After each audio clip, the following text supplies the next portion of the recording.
가자 얘들아 늦지 않았어. 지금 시작해도 괜찮아. 잘 봐 얘들아 너희들은 해낼 거야. 누가 뭐래도 난 널 믿어. 노력도 없이 쉽게 얻는 건 소중한 것이 아니야. 좋아 얘들아 가보는 거야. 가끔 우는 것도 괜찮아. 자신을 봐 얘들아 씩씩한 너를. 이것 하나로 버틴 너를. 음악 추천 신유나. 유나의 앨리스. 안녕하세요. 재밌는 정치, 즐거운 봄, 정치의 지도를 그리죠. 수능 완성 정치를 맡은 박봄입니다. 제가 읽는 게 좀 어색하지 않았나요? 그렇죠. 이게 그 유나의 앨리스라는 가사에 앨리스, 가자 앨리스 늦지 않았어 이렇게 되는 거거든요. 그런데 그 부분을 제가 얘들아 너를 이렇게 개사를 좀 한 거예요. 그리고선 읽으려고 하니까 이게 좀 너무 민망하고 닭살이 돋아서 되도록 담백하게 읽으려다 보니까 분위기가 좀 안 살았네요. 유나의 앨리스라는 노래 신유나 학생이 신청해 주었고요. 거기에서 이 노래를 틀어줘야 되겠다고 생각을 하면서 가사를 보다가 되게 인상 깊은 부분이 있어서요. 이게 뭐냐면 노력도 없이 쉽게 얻는 건 소중한 것이 아니야. 이런 거죠. 그냥 거저 주어지는 건 우리가 원하지도 않죠. 그래서 너무나 간절히 대학 입학을 원하고 너무나 간절히 여러분의 꿈 뭔가를 원하는 거죠. 그것들이 노력도 없이 쉽게 얻어지지 않는 것이라는 걸 여러분이 알기 때문에 간절히 원하고 있을 겁니다. 그렇다면 열심히 노력하셔야 되겠죠. 이 가사 가운데 보면 또 이런 것도 있어요. 늦지 않았어. 예, 그 말도 해주고 싶습니다.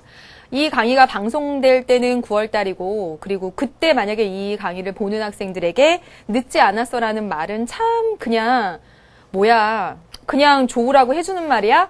이렇게 들을 수도 있을 것 같다는 생각도 들어요.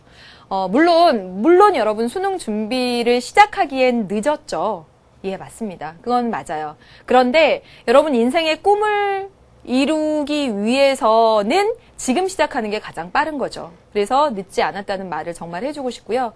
또 하나는 지금 여러분 앞에 있는 어떤 학생들 있잖아요. 앞서가는 앞서가는 성적도 훌륭하고 수시에 먼저 합격해 놓고 그리고 편안히 지내는 어떤 학생들, 여러분 앞에 앞서가는 어떤 친구들이 인생 내내 여러분 앞에 앞장서 가지는 않는다라는 겁니다.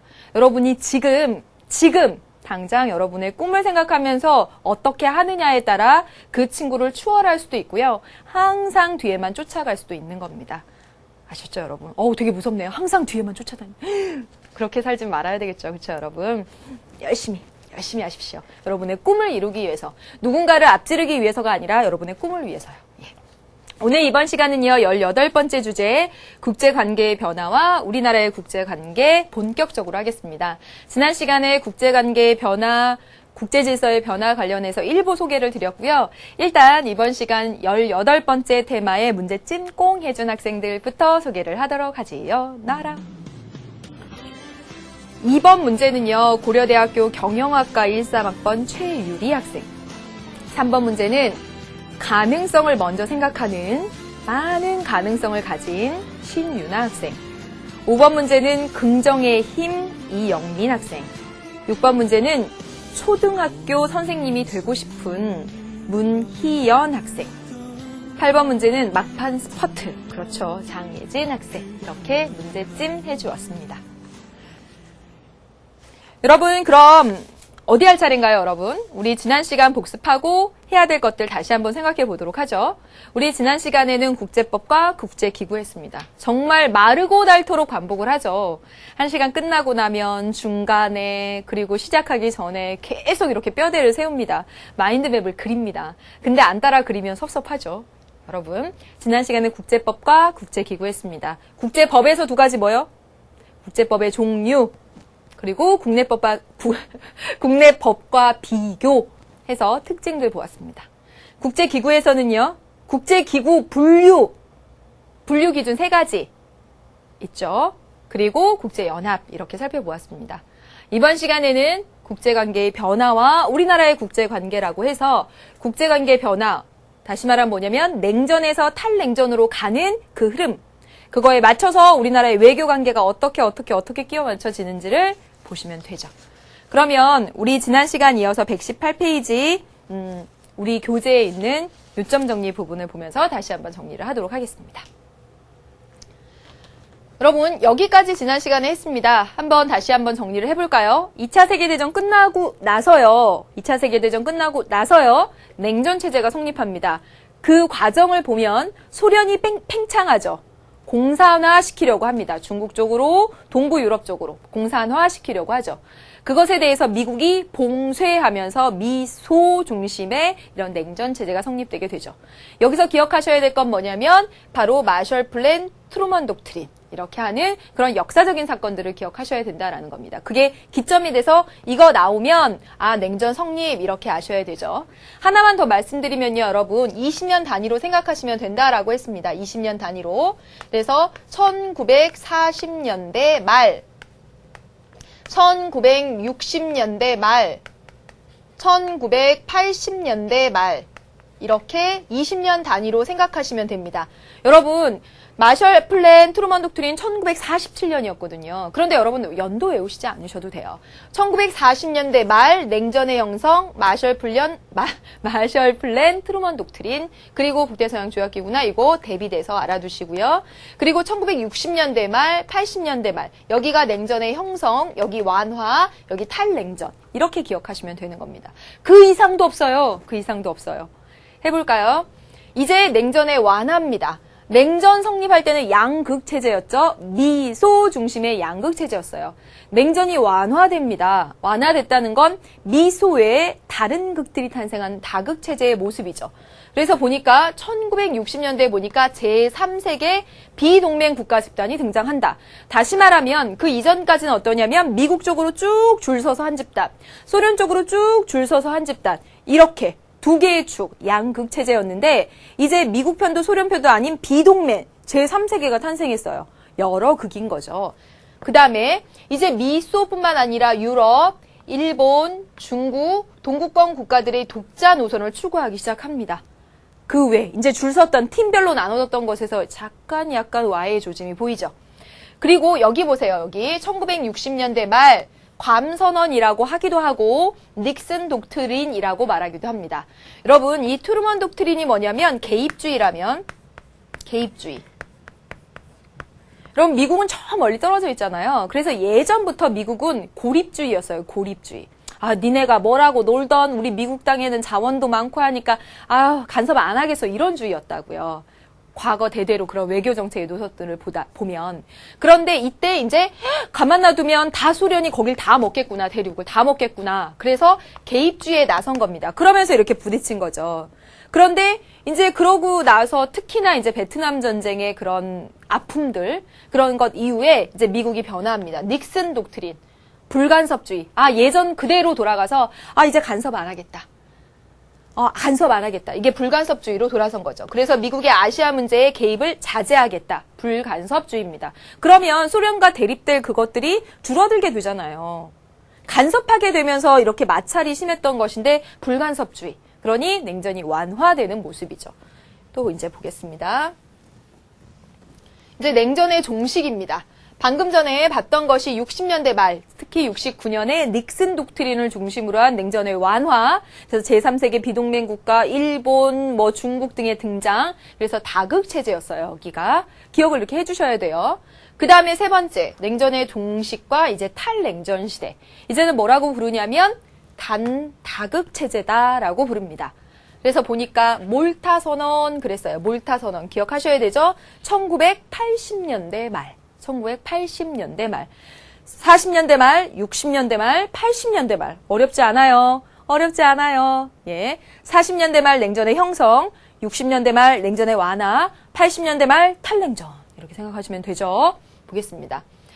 미소가 냉전 종식을 공동으로 선언을 한 겁니다. 몰타섬에 만나서, 몰타섬에서 만나서 미소의 정상에 만나서 우리는 친구다. 냉전은 끝났다. 이렇게 선언을 했습니다. 그러면서 걸프전 등에서 협력을 했고요. 그래서 동구권과 소련 등이 공산주의 체제가 이제 붕괴됐습니다. 한쪽이 당사자가 완전 없어진 거죠. 그래서 군사적으로 보면, 정치적으로 보면 하나의 극만 존재합니다. 그게 뭐냐면 미국이죠, 미국. 소련이 붕괴했으니까.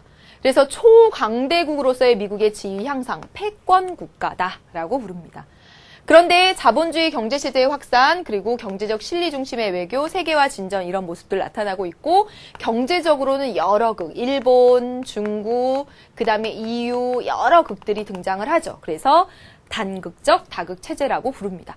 그러면 여기까지 내용들을 한번 정리해 볼까요? 예, 이건 반드시 꼭 암기해 주셔야 돼요. 40년대 말 역사적 사건 2개 얘기해 보세요. 네, 트루먼 독트린, 마셜 플랜, 냉전의 형성, 양극체제, 미소 양극체제 됐죠? 60년대 말 냉전의 완화예요. 예, 그래서 다극체제입니다. 다극체제. 역사적 사건 얘기해 보세요. 이제 개입하지 않겠어. 닉슨 독트린입니다.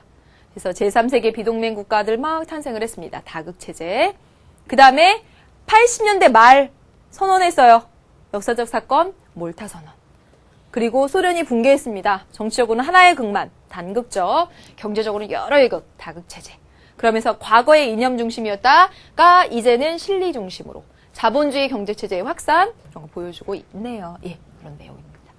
그러면 여기까지 정리한 내용들에 관련해서 1, 2, 3번 문제를 풀이해 보면서 해결을 해 나가 보도록 하겠습니다. 더 적용해 보도록 하겠습니다. 1번 문제, 기출문제입니다. 기출문제입니다.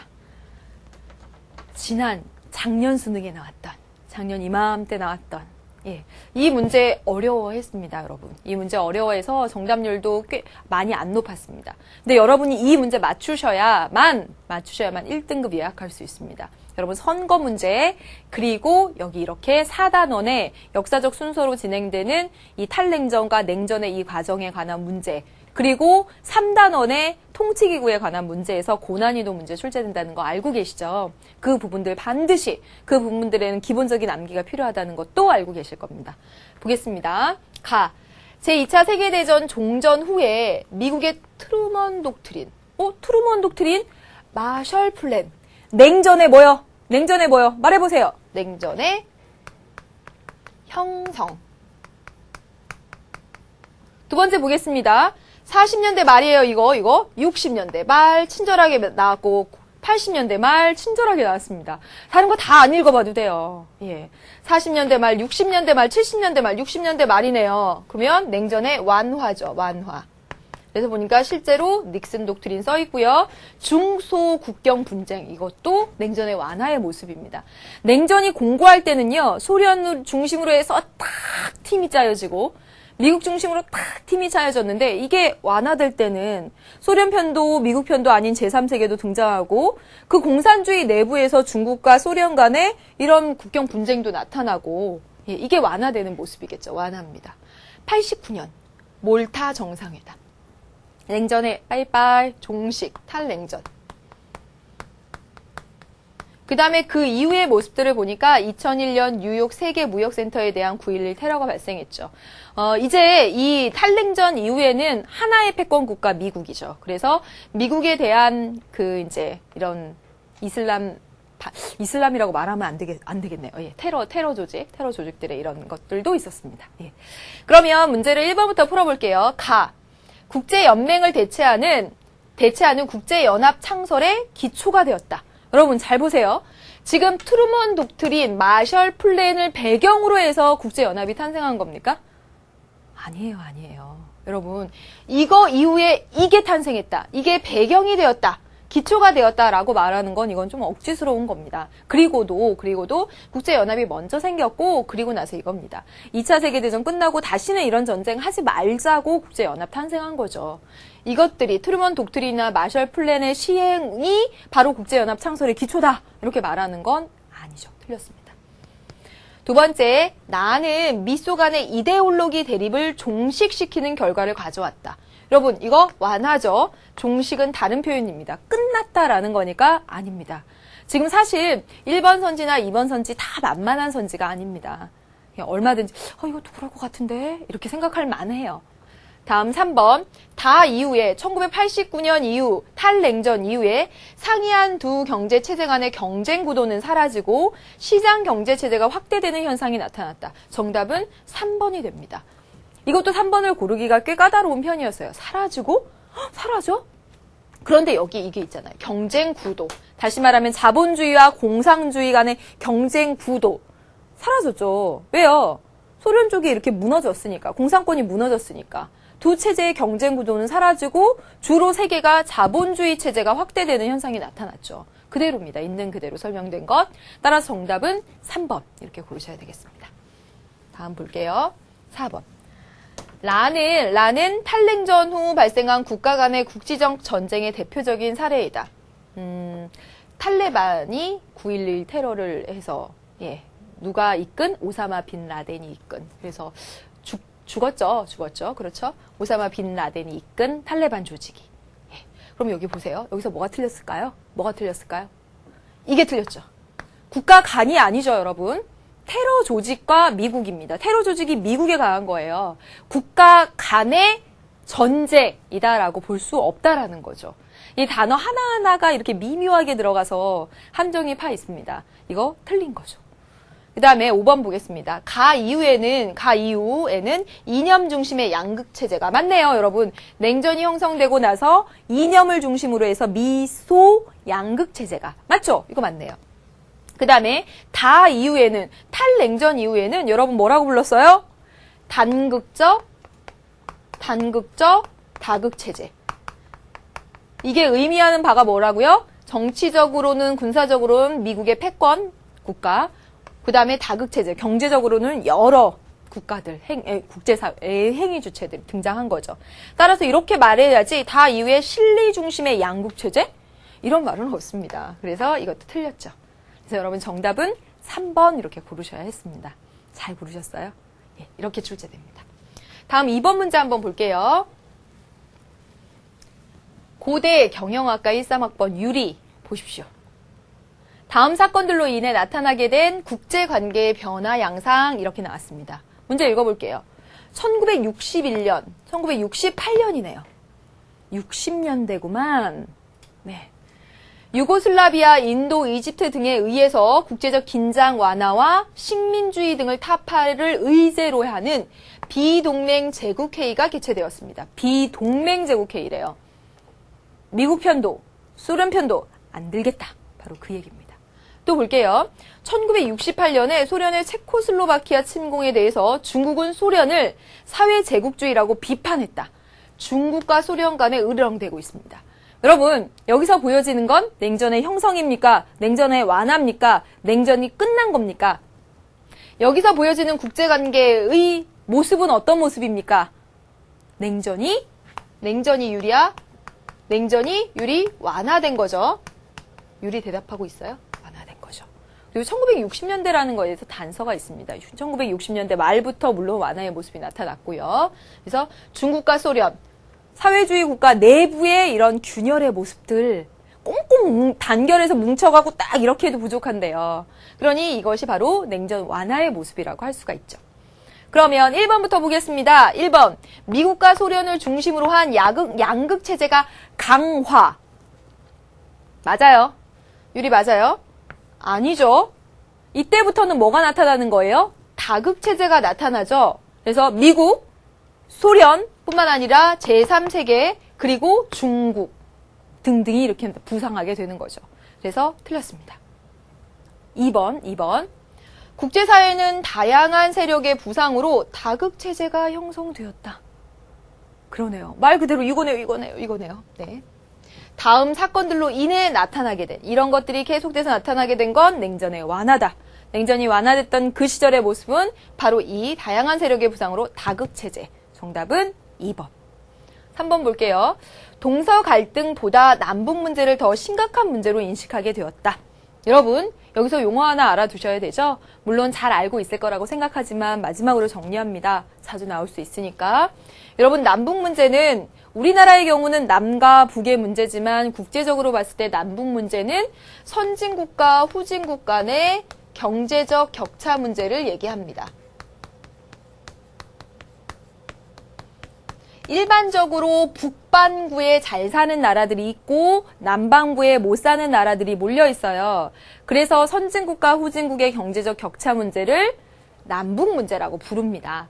그리고 우리가 일반적으로 이념 문제를 바로 동서 문제라고 부르죠. 일반적으로 남북 문제라고 우리나라에서 생각하는 남북 문제 해결을 위해서 그때 그거랑 이거랑 다른 거예요.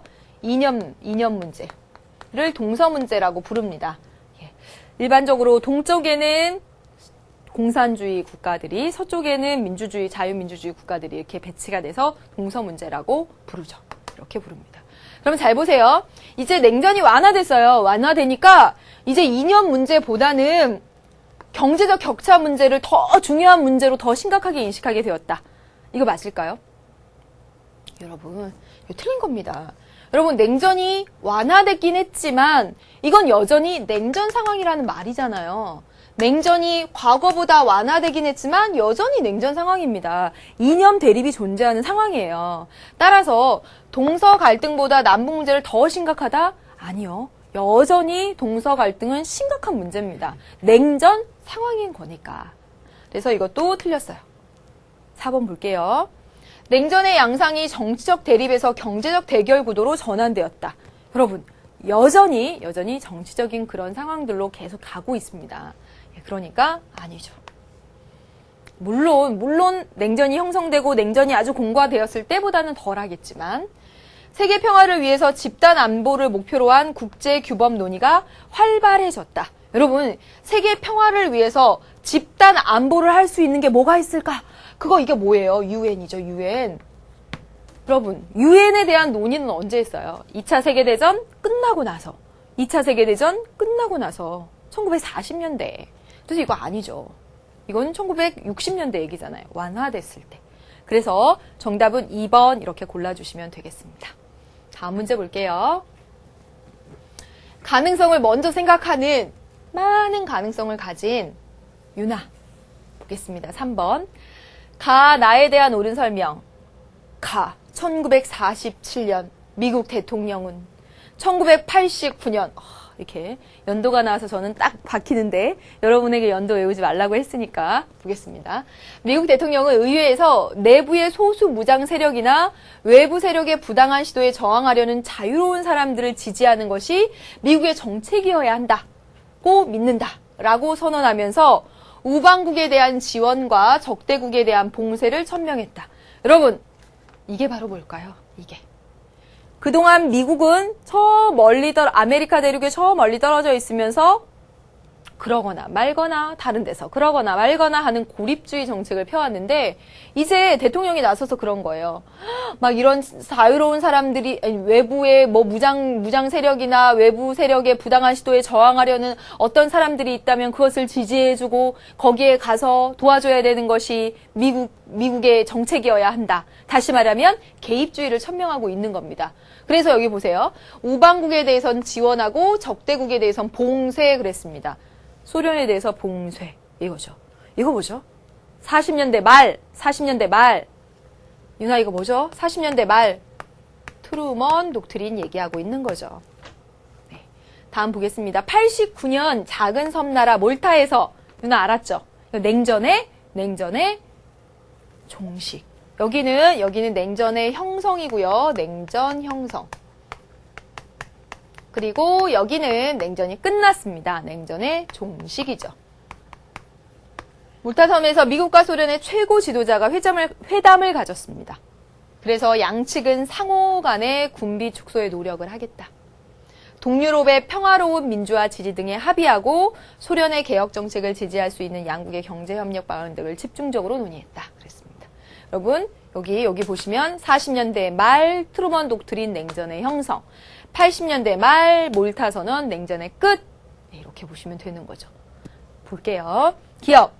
가는 미국과 소련 중심의 양극체제 형성에 영향을 미쳤다. 유나 맞아요, 틀려요? 맞죠. 40년대 말 냉전의 형성, 트루먼 독트린, 미소 중심의 양극체제. 다 연결해서 통으로 알고 계신 거 맞죠? 맞아요. 니은 보겠습니다. 가는 집단 안보를 핵심으로 하는 세계평화 구축 방안의 기반이 되었다. 여러분, 냉전의 형성, 미소 중심의 양극체제, 바르샤바 조약기구, 북대서양 조약기구, 힘의 대립, 세력균형. 여러분, 이때 집단 안보를 핵심으로 하는 세계평화 구축 방안이 가가 기반이 되었다? 틀린 얘기죠, 여러분. 예, 틀린 얘기죠. 네. 집단 안보를 핵심으로 하는 세계평화 구축, 이건 유엔에 대한 얘기가 되고, 유엔은 그 이전이 되죠. 국제연합은 그 이전이 됩니다. 따라서 이거 틀린 얘기가 됩니다. 다음 볼게요. 디귿, 나는 세력 균형이 와해되고 냉전 체제가 종식되는 것을 상징적으로 보여준다. 그렇죠. 냉전의 끝, 세력 균형의 종식, 미소였는데 소가 이렇게 갔으니까 맞네요. 맞습니다. 다음 보겠습니다. 나는 미국이 아시아 문제의 개입을 자제하는 방향으로 선회하는 계기가 되었다. 여러분 이거 뭐죠? 미국이 아시아에 이제 개입하지 않겠어. 여러분 여기 냉전이 형성될 때 트루먼 대통령이 그래 우리가 우방국에 대한 지원과 적대국에 대한 봉쇄를 하겠어. 이게 바로 개입주의였죠. 개입주의.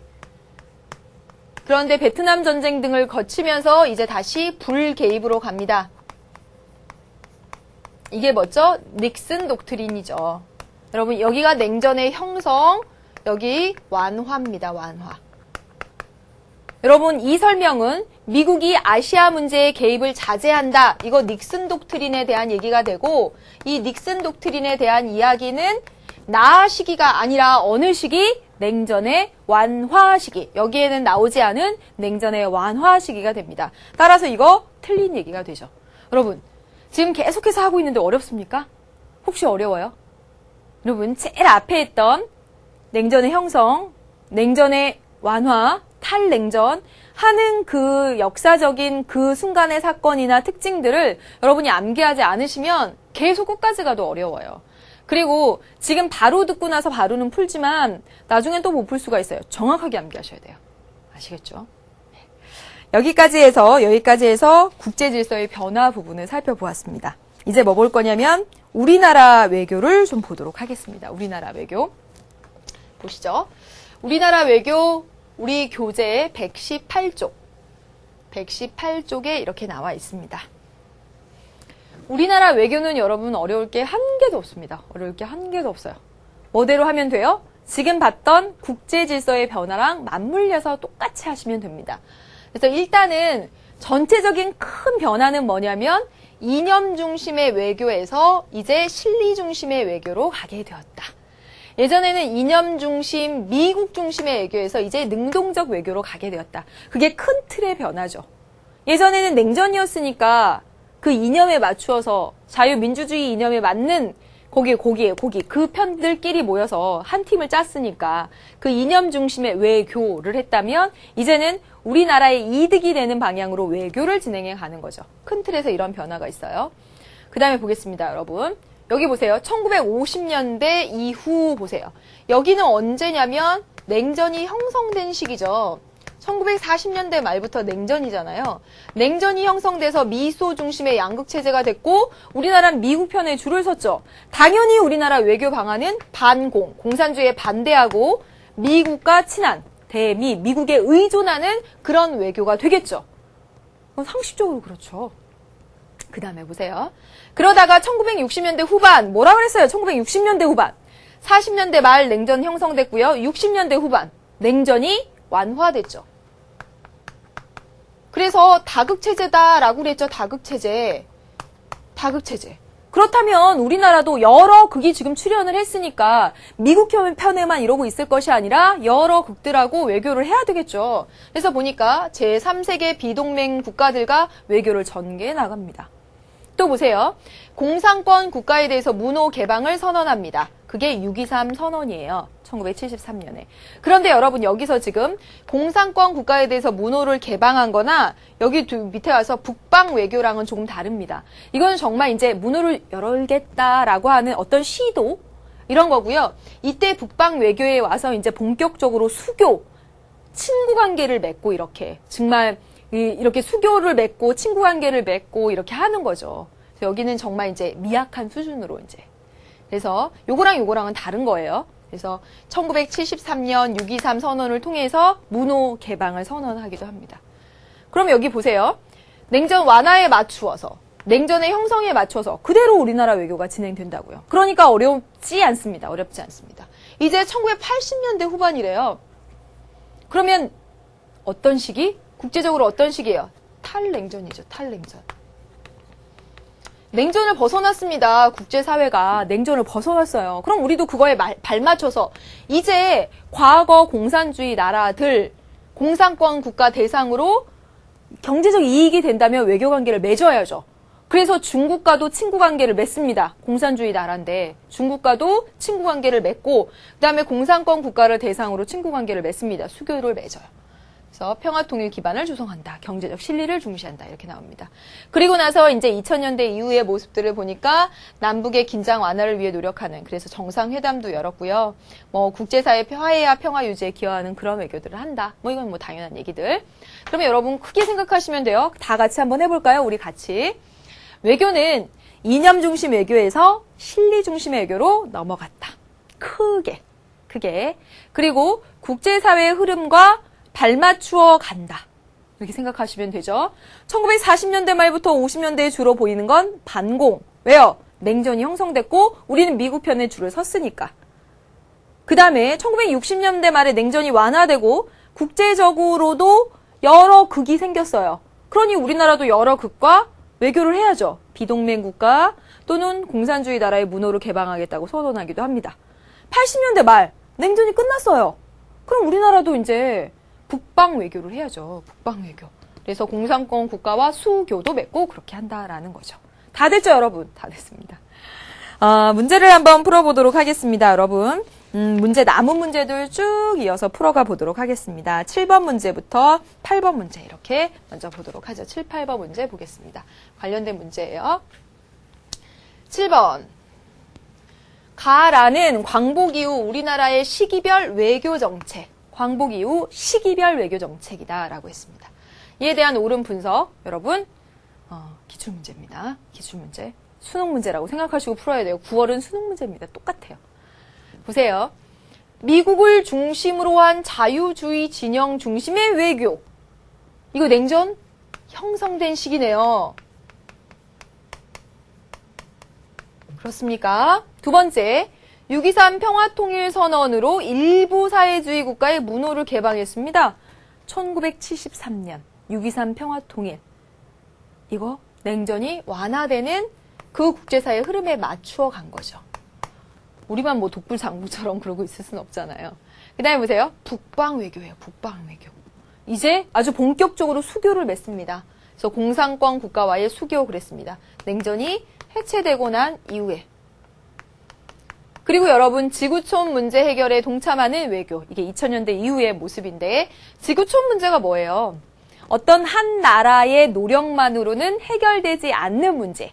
그것을 바로 지구촌 문제라고 합니다. 그래서 예를 들면 평화 문제, 국제 평화 문제라든가 인권 문제, 환경 문제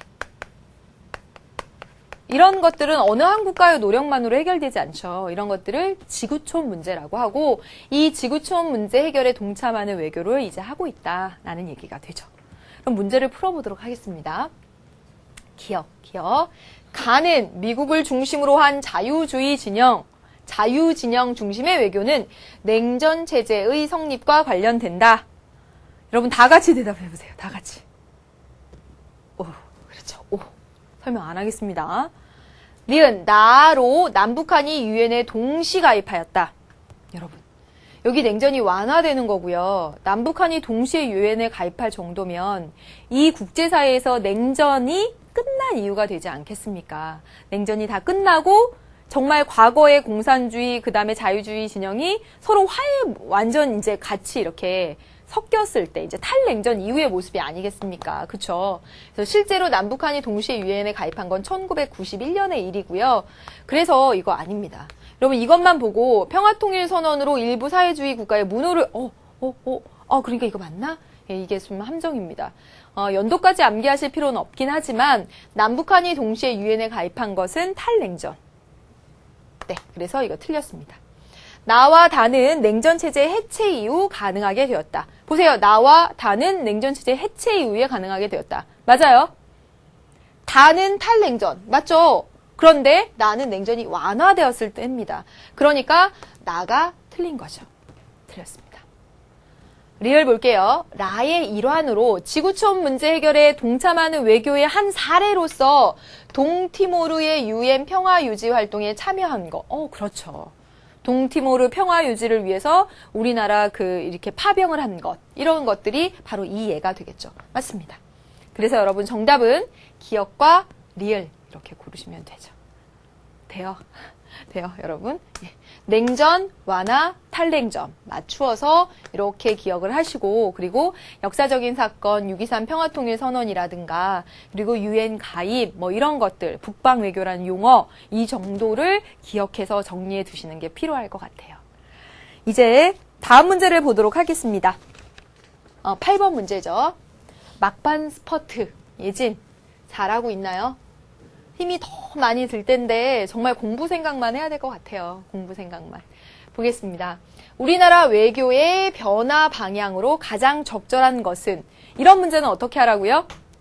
예진 이런 문제 어떻게 하라고 했죠? 이 제시문 안에서 하고 싶은 얘기를 먼저 읽으면서 머릿속으로 요지를 정리하고 나서 선지로 간다. 그렇지 않으면 선지가 다 그럴듯해서 헷갈릴 수 있다라고 했습니다. 볼게요.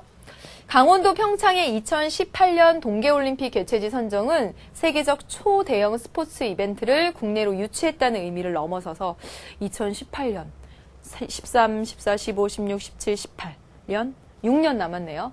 6년 뒤면 여러분들 26살 이렇게 됐을 때인가요? 예, 26살, 25살, 27살 이렇게 돼서 정말 이제 사회에 본격적으로 진출할 그럴 때이네요.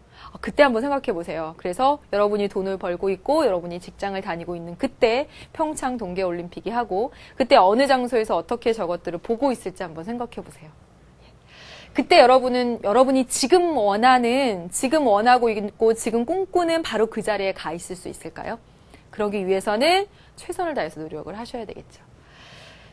강원도 평창, 2018년 동계올림픽 개최지 선정은 세계적 초대형 스포츠 이벤트를 유치했다는 의미를 넘어서서 대한민국 브랜드의 가치를 한 차원 높이고 일본 말고는 처음으로 동계올림픽을 유치한 아시아의 나라라면서요. 유무형적으로 막대한 국익을 창출해낸 한국 외교의 쾌거로 평가되고 있대요. 특히 이번 평창 동계올림픽 유치는 정부 중심의 여기가 하고 싶었던 얘기 같아요. 읽어보니까 정부 중심의 기존 외교와는 달랐다는 점 에서 주목받고 있다. 대통령부터 기업가, 스포츠 스타, 각 부처 고위 관료, 강원도민에 이르기까지 온 국민이 똘똘 뭉쳐서 국가적 외교 능력의 총합을 극대화했다는 데 성공했다는 것이 전문가들의 분석이다. 그랬습니다. 여러분 여기서 말하고 싶은 건 뭐예요? 평창 동계올림픽을 유치를 했는데 과거처럼 어떤 정부 중심, 관료 중심 이렇게 해서 진행된 것이 아니라 여기 보세요. 스포츠 스타 국민들이 똘똘 뭉쳐서 진행했다. 이게 바로 하고 싶은 말이네요. 그러면 예진이 답 맞춰보세요. 1번. 외교의 대상이 동맹국에서 비동맹국에까지 확대되고 있다. 예진이 맞아요. 동맹국에서 비동맹국까지. 예, 우리나라 친구 나라에서 동맹을 맺지 않은 나라까지. 그 얘기 아니죠. 2번째, 이념 대결에서 이제 경제적 실리를 추구하고 있다. 여러분 잘 읽어내서 여기서 정리하고 오지 않으면 2번 같은 거 이거 실리 추구하는 거 아니야? 이렇게 할 수도 있어요. 아니에요, 여러분. 여기서 하고 싶은 말은 온 국민이 똘똘 뭉쳐. 이게 하고 싶은 말이에요. 틀렸습니다. 3번. 넘겨주시죠. 외교의 초점이 국제사회의 기여에서 자국 이익 축으로 옮겨가고 있다. 예전에 외교를 했던 그 목적은 국제사회에 기여하기 위해서였는데 이제 우리 자국의 이익을 위해서 외교를 한다. 그런 얘기 나왔나요? 아니에요. 틀렸습니다. 4번.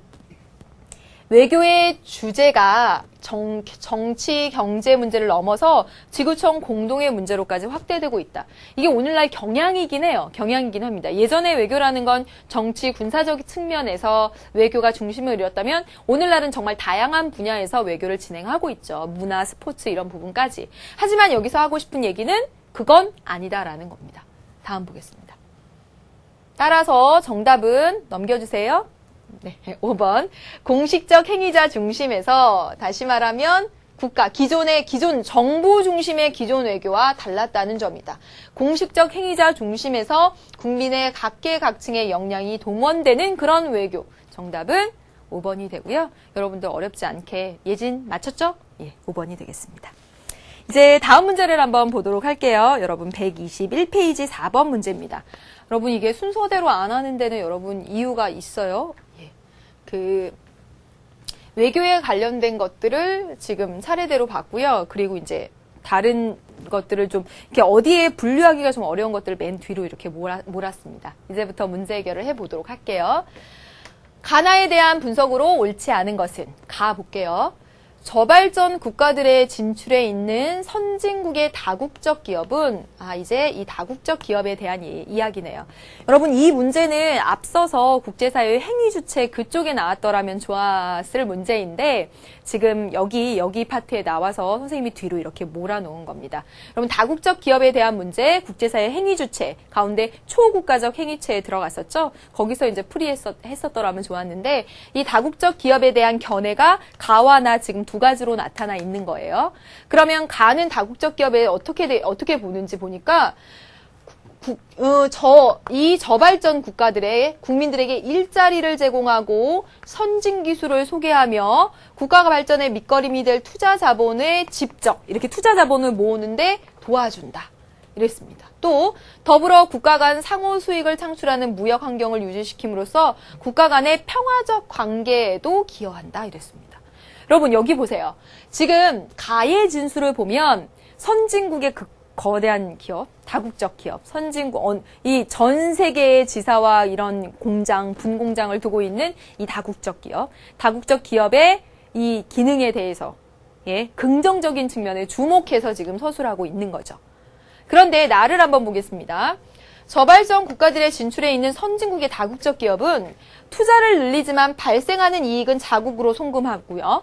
그리고 대상 국가가 그들의 앞선 기술을 뒤쫓아오도록 만들면서 취약 사업의 성장 가능성을 떨어뜨리고 있대요. 네. 그리고 또한 더불어 자유경쟁을 주장하면서 저발전 국가들의 경제정책에 제동을 거는 일도 가끔 벌인다. 저발전 국가들은 아직 발전되기 전이니까 국가의 지원 보호하에 있어야지만 어느 정도 성장해서 나중에 경쟁할 수 있는데 지금 어떤 논리를 내세운대요? 자유경쟁해야지. 오늘날 사회에서 자유경쟁해야지. 국가가 개입해서 도와주면 어떡해. 이렇게 하다 보니까 계속 신생으로 어떻게 발전해 보려는 저발전 국가들의 기업이 이겨내지 못하고 경쟁에서 밀려나서 오히려 더 그 저발전 국가들은 어려움에 빠진다라는 거죠. 그래서 여러분 여기 가는 다국적 기업의 긍정적인 측면에 주목해서 여기 나는 다국적 기업의 부정적인 측면을 중심으로 서술하고 있습니다. 이 문제는 여러 번 말씀드렸지만 앞서서 봤던 국제사회 행위 주체에 이렇게 맞춰서 풀이를 했으면 더 좋았을 텐데 여기 배치가 돼서 맨 끝으로 이렇게 보겠습니다. 1번 가는 다국적 기업이 의 저발전 국가의 진출에 우호적인 입장이죠. 그렇죠. 긍정적 측면에서 서술하고 있습니다. 맞아요. 2번 나는 선진국에 대한 저발전 국가들의 종속 심화를 우려하고 있죠. 맞네요. 나는 선진국에 대한 저발적 국가들의 종속. 그래서 거기 투자는 늘리지만 발생하는 이익은 자국으로 다 송금해버리고 거기는 진짜 원료의 생산지이며 원료를 공급받는 공급지이며 상품 판매지로 전락시키는 거잖아요. 맞습니다. 그 다음에 가는 나와 달리 저발전 국가들의 경제 성장에 대한 다국적 기업의 기여를 인정하고 있죠. 긍정적으로 본다니까요. 맞습니다.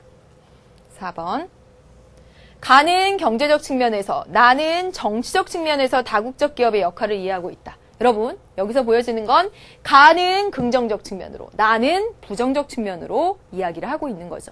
오히려 정치적 측면에 대해서 얘기하고 있는 건 바로 여기 가가 정치적 측면에 대해서 얘기하고 있어요. 평화에도 기여한다. 이렇게 얘기하는 거. 그래서 이거 틀렸네요. 그래서 정답은 4번이 됩니다. 5번 가나 모두 저발전 국가들에 대한 다국적 기업의 영향력을 인정하는 거죠. 여기는 긍정적 영향력, 여기는 부정적 영향력. 됐습니까? 맞네요. 마지막 한 문제만 더 보도록 하겠습니다. 여러분, 5번 문제입니다. 가나는 국제적 환경 문제를 풀기 위한 방안들입니다. 이에 대한 설명으로 옳은 것은 했습니다. 공유지의 비극을 회소하기 위해서는 공유지의 비극이라고 하는 것은 주인이 없는 곳이라서 오히려 더 원래 그러잖아요, 여러분. 화장실에 화장지, 공중 화장실에 화장지는 나만 하질 않죠. 그게 공유주의 비극입니다. 내게 아니니까 안 아껴 쓰는 거예요. 그게 바로 공유주의 비극입니다. 이걸 해소하기 위해서는 국가별로 소유권의 도입이 필요하다. 만약 소유권이 도입되면 그게 내 거면 아껴 쓰죠. 내 거가 아니니까 금방 동나는 거죠. 그러니까 이걸 해결하기 위해서는 국가별로 소유권을 주면 된다라는 겁니다. 그 소유국들은 자신들이 보유한 자원의 가치를 유지하는 데 직접적인 이해를 갖게 되어서 지나친 이용이나 훼손, 남획 등을 자제하겠죠. 자기 거니까. 또한 각국은 그 자원 이용에 따른 비용을 감당해야 하기 때문에 소유 자원에 대해서 효과적인 관리 방식을 갖추려고 할 것이다. 즉, 결론, 공유지의 비극을 해소하기 위해서 국가별 소유권을 주자라는 거죠. 두 번째, 공유지의 비극을 해소하기 위해서는 환경 파괴적 악습을 방지하기 위한 국제적 관리 시스템이 필요하다. 그래서 정책 결정 및 집행 능력을 지닌 강력한 권위체가 존재한다면 이러한 문제를 다룰 효과적인 관리 체제가 갖추어질 수 있을 것이다. 그래서 이를 위해서는 원칙, 규범에 대한 국제적 합의가 필요하다. 여기서는 국가별로 소유권을 주자고 하고요. 여기서는 공유지의 비극을 해소하기 위해서 어떤 상위의 그런 강력한 권위체가 이렇게 규범을 만들어서 이렇게 하자라는 겁니다. 다르죠? 그럼 보겠습니다, 여러분. 1번. 가는 국제환경운동 시민단체의 역할을 강조할 것이다. 여러분 맞을까요? 가는 어떤 모든 것을 포괄하는 누군가가 이렇게 관리 감독하는 것이 아니라 국가별로 소유권을 주자라는 거잖아요. 이거 아니죠. 2번 보겠습니다. 2번. 가는 개별 국제행위 주체의 합리적인 사고 능력을 전제한다. 그렇죠. 2번이 정답이 되겠습니다. 개별 국제행위 주체, 누구? 국가.